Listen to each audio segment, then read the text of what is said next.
This message comes from Edward Jones, where they believe rich is about taking care of what gives your life meaning. That's why your financial advisor personalizes your plan to help you preserve your progress and create something that lasts. Let's find your rich. Edward Jones, member SIPC. Hey guys, we have an episode for you. We always do. But first, we have a question. A lot has happened in the past 5 or so years, and we want to know how you all are holding up. Did you make any big decisions that are maybe backfiring now? Like, did you move to Montana during the pandemic and now your work wants you back in the office in Seattle? What's your plan? Or is your money in the stock market right now and you're just like watching it grow, grow, grow, grow? What are you spending it on? Yeah, we want to check in with our whole Planet Money community. Does it feel like things cost a lot more these days? Groceries, going on dates, doing something fun for your family? Have you found any great life hacks to help you get by or maybe even thrive in this economy? Yeah, we want to hear from you. And maybe we'll call you up for a future show about how things feel right now. Send us an email about how the economy is affecting you and your life at planetmoney@npr.org, and maybe we'll call you up to chat. That email, planetmoney@npr.org. All right, Erica, you have a show to start. This is Planet Money from NPR. Recently, I heard a story that changed how I think about prediction markets. One moment in the story in particular. It was part of the history of where prediction markets came from, which, as you may have heard, goes back hundreds of years in some form. But also, in another form, prediction markets as we know them today were cooked up by economists trying to test some theories on markets. And in this story of the evolution of prediction markets, there's a moment when an economic historian studying the long ago early roots of prediction markets realizes there's already a well-functioning design of a prediction market at the racetrack. Now, of course, many of you will say, yeah, obviously, gambling is gambling, of course. But the part I didn't quite know is that prediction markets for elections were popular and robust until they mysteriously faded away. And one theory is horse racing took over. You know, because instead of an election every year or whatever, you can have a dozen races a week. This all comes from this fascinating history of the economic origins of prediction markets. The economists who cooked up the proto-prediction markets, the political machines that basically had to financially bet on their candidates hundreds of years ago, and even farther back than that. So today, we're going to share an excerpt of this story for you. It comes from our friends at Throughline, NPR's excellent history podcast. They take one big question every episode and bring you the history and context behind it, beautifully sound designed and deeply researched. Today, we pass it off to host Rund Abdelfatah and Throughline for a history of prediction markets. Part 1. 3 professors walk into a bar. On a spring afternoon in 1988, Robert Forsyth and 2 of his colleagues were sitting around a table at a local sports bar called The Airliner in downtown Iowa City.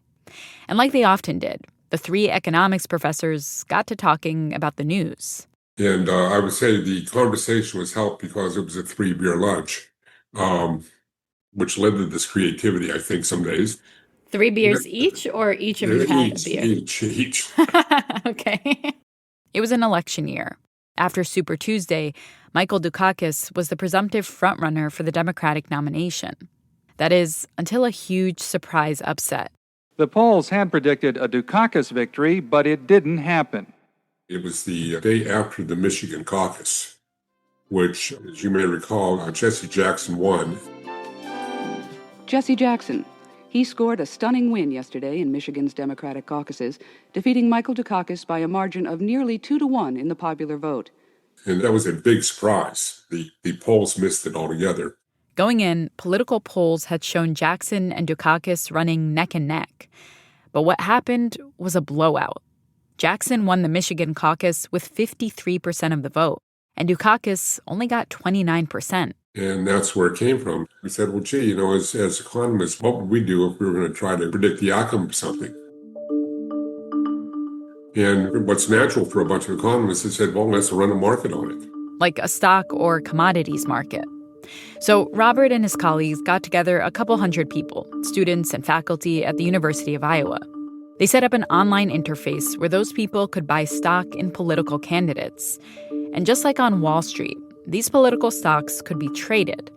So, for example, when George H.W. Bush and Michael Dukakis ultimately went up against each other in the general election, if you didn't like Dukakis' chances, you could sell your shares in him. The overarching idea here, the market might show what people were actually thinking, even better than polls could, the wisdom of the crowd. And lo and behold, at midnight the night before Election Day, we ended up predicting the outcome of the popular vote within 0.2%. That result outperformed major polls, including Gallup, Harris, and CBS New York Times. It was so effective that Robert and his colleagues thought, we'd like to do this again next election, this time with a bigger sample size. So we went to the Commodity Futures Trading Commission and asked them whether they would give us permission to operate nationwide. And just so I understand, what was the law that you needed to get around? Well, anytime you have people exchanging real money on the outcome of something, the question is this gambling or not? And even though there's some form of regulation that's going to oversee you. Back then and now, the body that oversees that regulation in the U.S. is called the Commodity Futures Trading Commission, or the CFTC. It's been in charge of commodity futures, like markets that set the future price of grain, since the 1970s. They've issued us what they called a no-action letter. That letter was basically like a permission slip. As long as the Iowa electronic markets followed a few set rules, the CFTC would allow it to do its thing. And the rules were we stay small. We couldn't accept accounts over $500, and we didn't engage in paid advertising. So they could only run markets on presidential elections. Sports were off the table. And the Iowa electronic markets did not make a profit. Between 1988 and 2004, the Iowa electronic markets grew from a one-off experiment to one of the most reliable predictors of American presidential elections. During that period, its predictions beat traditional polls 74% of the time. And as the market continued to grow, so did the public's interest in it. I'm Bob Edwards, and this is NPR's Morning Edition.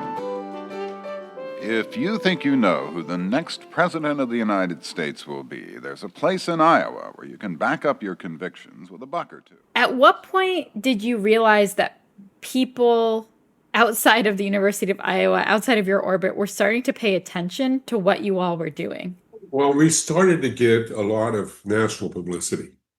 This was different enough that before we knew it, the Wall Street Journal and the Financial Times of London and NPR and a lot of the television media started picking us up because it was just so different, right? I mean, who had ever made a market on an election?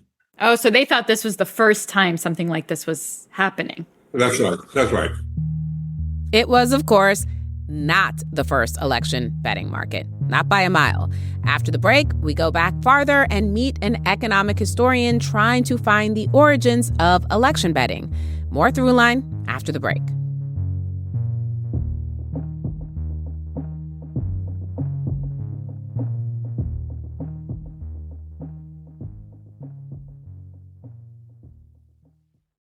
This message comes from Schwab. With the new Schwab Teen Investor Account, teens can gain hands-on investing experience. It's co-owned by you and your teen, so you can monitor the account while your teen learns how to invest and manage money. Learn more at schwab.com. This message comes from Mint Mobile. If you're tired of spending hundreds on big wireless bills, bogus fees, and free perks, Mint Mobile is for you. Shop plans at mintmobile.com/switch. Taxes and fees extra. See Mint Mobile for details. This week on Wait, Wait, Don't Tell Me, we talked to legendary musician Jason Narducy about being in a punk band when he was just 11 years old. We broke up when I was 12. And I just felt like I needed to go through puberty without band drama. Don't miss our full conversation and the rest of our games. Listen to the Wait, Wait, Don't Tell Me podcast in the NPR app or wherever you get your podcasts. Okay, let's call this part 2, the racetrack. We pick it up with Rund from Throughline and Coleman Strumpf. I am a economics professor at Wake Forest University. I've been teaching a course on prediction markets for almost 20 years. Coleman may be an economist, but his driving interest is in human behavior. On top of prediction markets, he's written papers about illegal file sharing, tax evasion, and the economics of addiction. And he says if you want to understand where prediction markets came from, just head down to your local horse track. They're under status orders, and they're on first time. My uncle used to take me to the racetrack and have me bet on horses. I guess I was already a social scientist in training at 10 years old because, first of all, yes, back many, many years ago, you could be 10 years old and go to a racetrack and bet, and I couldn't even reach up to the counter and nobody seemed to care very much. But it was as interesting as much to me to watch what everybody else was doing. And a lot of the things that I see when I look at markets today, I could sort of first see then. Watching people read the odds and make bets taught Coleman something essential about gambling. Winning makes people feel good. And the longer the odds, the better the winners feel.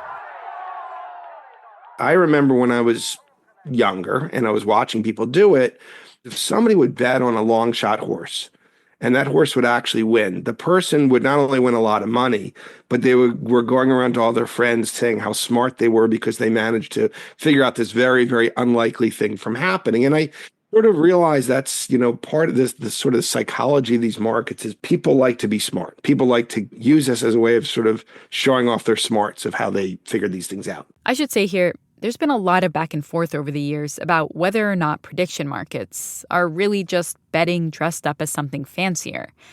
Or if you're looking at legal definitions, whether they might count as gambling. We're not here to litigate that.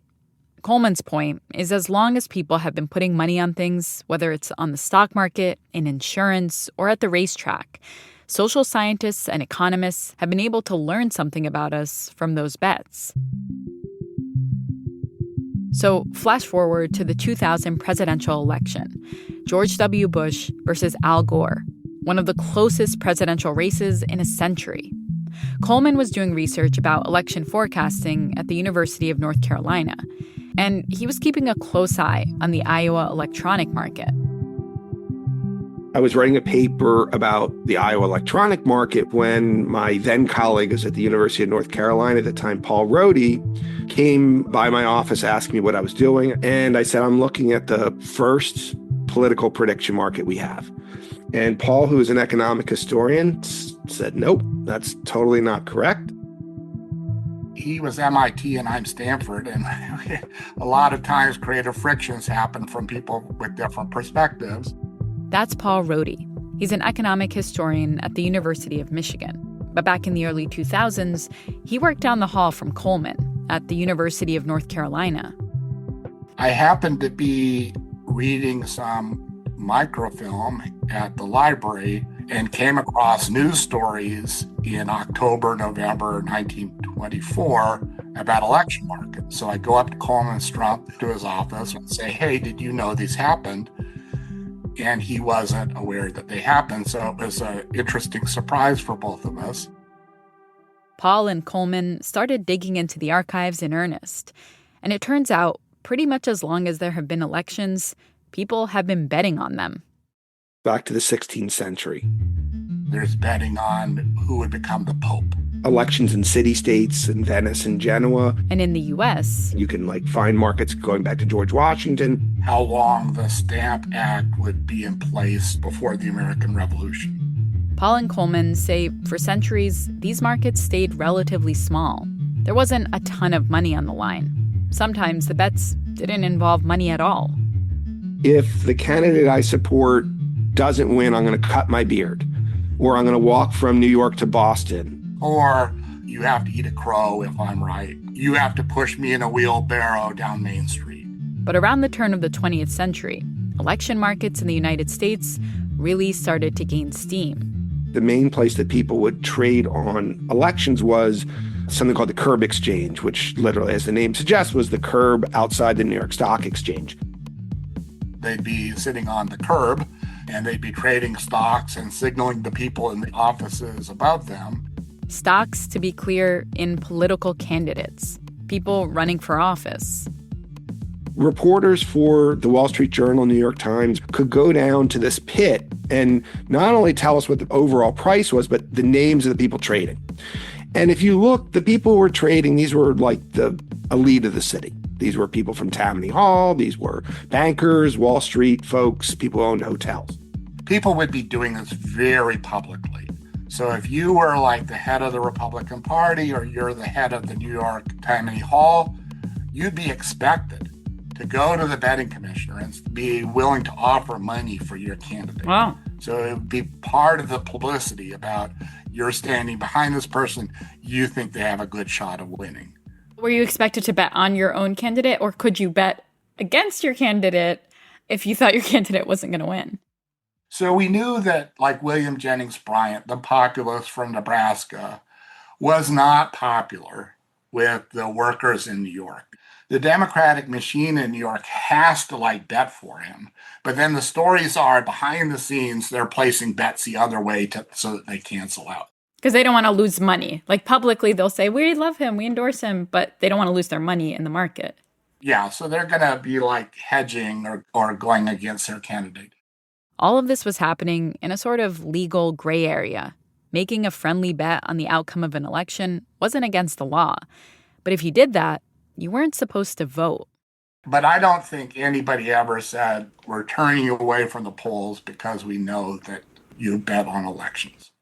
Were these prediction markets, from as far as you can tell, good at predicting the outcomes of elections and whatever else was being bet on? So this was the second thing that I was wrong about. My sense was, okay, the markets will do as well as they can, but there's not much information to be had. These markets won't really tell us anything. Well, that I was definitely wrong on. And they were always right, basically. They would tell us who would win. They could give you a sense of whether there'd be a landslide. It was really pretty remarkable. By the 1980s, the Iowa electronics market would put that theory into practice. But why did it take them so long? That's after the break.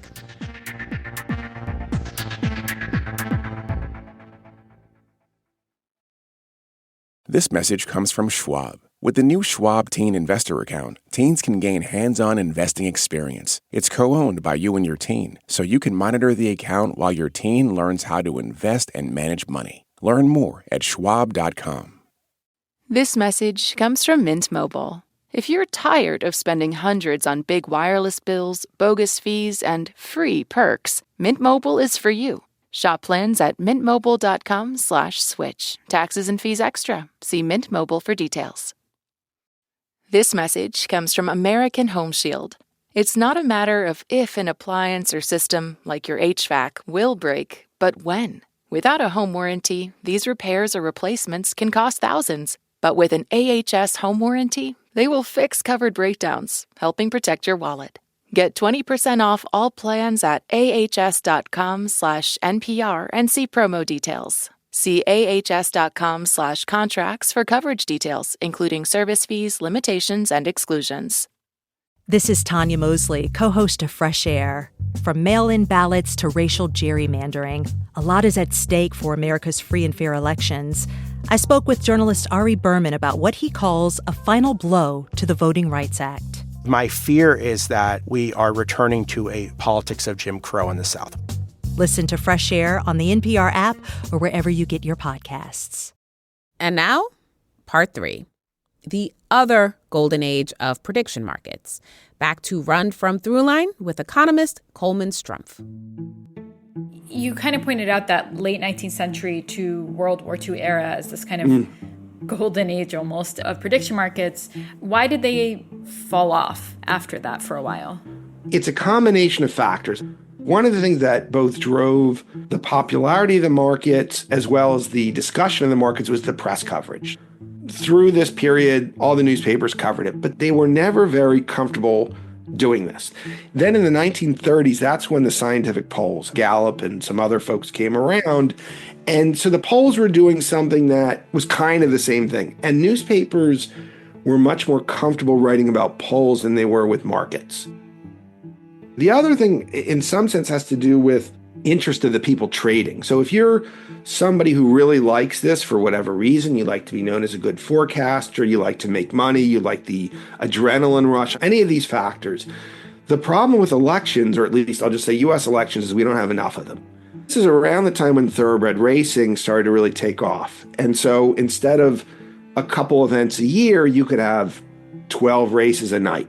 And I think for people who were interested in that, I think the horse track was more attractive as a thing to do. And I think some of the interest among traders kind of dissipated at that time. As far as Coleman and Paul can tell, presidential election markets went dark sometime in the 1940s. And then for the next 4 decades, radio silence. I have never found one person who could have been around during that period, or even books that talk about elections during that period that mention these markets. This was not some small, tiny thing.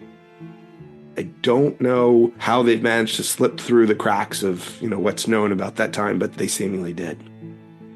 Until 1988, when 3 professors in Iowa went for a 3-beer lunch. And the Iowa electronic markets catapulted prediction markets back into the public consciousness as an alternative to political polls. Here's Robert Forsyth again, one of the founders of the Iowa electronic markets. Once we went nationally, 2 things happened. We would get phone calls from traders around the country, not realizing we had a $500 limit and wanting to send us a check for several $100,000 to invest in the market. Wow. Right? And we'd have to say, well, gee, that'd be great, but we only can take $500 of your money. But we got to realize that many of these people weren't speculators. These were people that were involved and were trying to hedge some political risks that would affect their company or their operations. Say you're worried a certain candidate might win and pass laws that will hurt your business. You can hedge your bets. Put some money on the person you do not want to win. If they win, you cover your losses. So that was the one kind of phone call. And then we would occasionally get a phone call saying, this is great, but you have to stay small if you stay in the United States. Why don't you come with us and come over to the Cayman Islands and we operate there and you can run without restriction. And maybe we should have done that. I don't know. At the point in time, we were a bunch of academics who were mainly concerned with our teaching and our research. And so we turned those opportunities down. Looking back on it now, why do you say, well, maybe we should have done that? Well, there are days that I'm sort of jealous of Kalshi and Polymarket. I mean, they've really taken this same idea. I mean, they're running basically the same prediction markets we did, but on a much bigger scale. In fact, they basically use the same rules for trading and issuing contracts that we used back in 1988. But they certainly have expanded it vastly until you can just about trade on anything there. The Iowa electronic market established something important. It demonstrated to modern economists that prediction markets worked. And that sparked a chain reaction, says economist Coleman Strumpf. Once we see, oh, look, these markets kind of work in the modern period, could we use these markets to forecast other things? So could we look at other elections? Could we look at current events? And I think it kind of showed to the world that these things could work, but maybe it was only in this one specific domain. And we didn't yet know, would that same kind of forecasting savvy translate into other situations? So that was for other markets to help point out. That was economist Coleman Strumpf speaking with Rund Abdelfatah and Throughline, NPR's history podcast. Each episode, they take today's big questions and find the context in history. Deeply researched stories, beautifully sound designed. This is just a part of their episode on prediction markets. They have much more on terrorism, future markets, and military applications. Check it out in their podcast feed. We will put a link in our show notes. Thanks, as always, to our NPR Plus supporters. Reminder that we have a live virtual book tour event for you this Thursday, June 25th at 3 p.m. Eastern. Check out the start of our most recent bonus episode for details on joining. We're hoping to do more virtual events like this. And if you aren't a supporter and want to become one, yes, please go to plus.npr.org.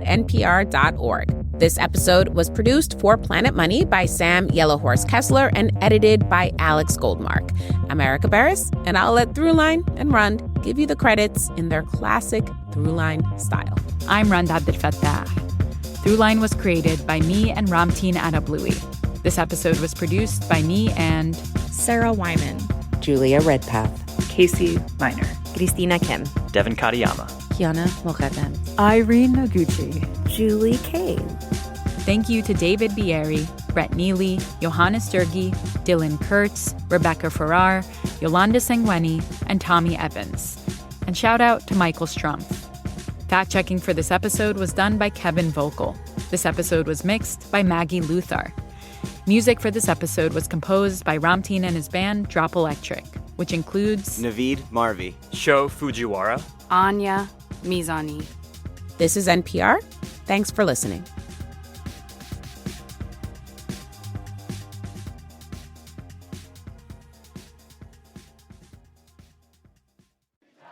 The last phase of the World Cup is underway, and the NPR network has been there since the first whistle. Cape Verde is a small African island nation that surprised everyone by making it to the World Cup. Ronaldo did something no man or woman has done before. He scored goals in 6 different World Cups for a total of 10. As we enter the final matches of the tournament, head to the NPR app for all things World Cup from the NPR network. This is Terry Gross. When I was celebrating my 50th anniversary hosting Fresh Air, I asked my guest, Roastmaster General Jeff Ross, to roast me. Terry Gross, a barely living legend. Still at it. Listen to Fresh Air on the NPR app or wherever you get podcasts.